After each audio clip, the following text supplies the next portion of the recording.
دارین منہ میں سونے کا چمچہ لے کر پیدا ہونے والے خوش قسمت لوگوں میں سے ایک تھا۔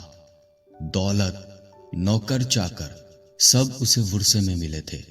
سونے پر سہاگا، وہ انتہائی خوش شکل اور اپنے والدین کی اکلوتی اولاد تھا، لیکن اس اکلوتے پن کی وجہ سے وہ تنہائی اور اکیلے پن کا شکار رہتا تھا۔ اوپر سے اس کے والدین کی سوشل لائف انہیں دارین کے لیے وقت نہیں نکالنے دیتی تھی۔ تب نوکروں کے ساتھ پلتے ہوئے وہ کس طرح ان کے مسائل سے مانوس ہونے لگا، اسے خود بھی اندازہ نہیں ہوا۔ خاور چاچا کے گھر بجلی کا بل 9 مہینے سے نہیں بھرا گیا، جس کی وجہ سے ان کے گھر کی بجلی کٹ گئی۔ رضیہ بوا کے گھر پانی نہیں آتا، بورنگ وہ کروا نہیں سکتی، ان کے بچے گھنٹوں لمبی لائن میں لگ کر پانی بھرتے ہیں۔ ان کے چوکیدار حشمت انکل کے بچوں کو اسکول سے نکال دیا گیا کیونکہ انہوں نے 6 مہینے سے فیس نہیں جمع کرائی تھی۔ ان کے خان سامہ کی بیوی 2 مہینے سے میکے گئی ہوئی تھی کیونکہ وہ اس کی ضرورتیں پوری کرنے سے قاصر تھے۔ یہ تمام مسئلے دارین کی زندگی کے مسئلے بن گئے تھے۔ آپ کی بجلی آ گئی، آپ کے بچے پھر سے اسکول جانے لگے، آپ کے گھر بورنگ ہو گئی، کیا آپ کی بیوی میکے سے آ گئی؟ اسے سب کی فکر رہنے لگی۔ پھر آہستہ آہستہ اسے ان مسائل کا حل ملنا بھی شروع ہو گیا۔ اس کے والدین نے کبھی اس کی کوئی فرمائش نہیں ٹالی تھی۔ پھر مختلف فرمائشوں کے بہانے اس نے سب کی ہیلپ کرنا شروع کر دی۔ اب تو نوکروں کو اس سے آسرا ہی ہو گیا تھا۔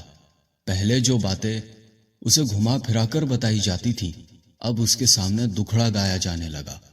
اس کے والدین کو پتہ چلا تو انہوں نے دارین کو بہت سمجھایا۔ پرانے نوکروں کی جگہ نئے ملازم رکھ لیے، لیکن مدد کا یہ سلسلہ اس کے بڑے ہونے تک رکا نہیں۔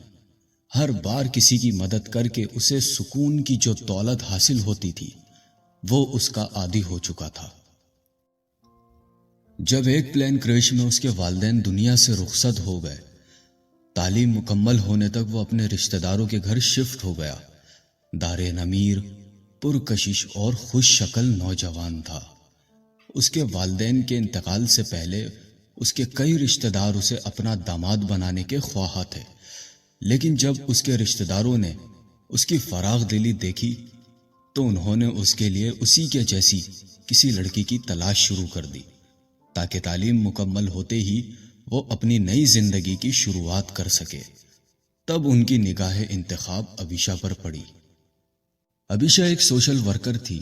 وہ انتہائی امیر اور ماڈرن لڑکی تھی، لیکن فلاحی کاموں میں پیش رہتی تھی۔ یہی وجہ تھی کہ اس نے بہت کم عمری میں ہی اپنا نام بنا لیا تھا۔ دارین خود بھی مختلف چیریٹی شوز میں اسے دیکھ چکا تھا اور اس کے کام سے متاثر تھا، حالانکہ وہ بہت کم ہی ایسے شوز میں جاتا تھا جنہیں وہ واقعی امپورٹنٹ سمجھتا تھا۔ ایسے شوز اسے زیادہ تر دکھاوا لگتے تھے۔ در حقیقت وہ اپنے ارد گرد کے لوگوں اور اپنے ملازمین سے نیک سلوک کرنا اور ان کی ضرورتوں کا خیال رکھنا ہی مدد سمجھتا تھا۔ ابیشا سے مل کر اسے ایسا ہی لگا جیسے وہ اس کی طرح سکون حاصل کرنے کے لیے لوگوں کی مدد کرتی ہے۔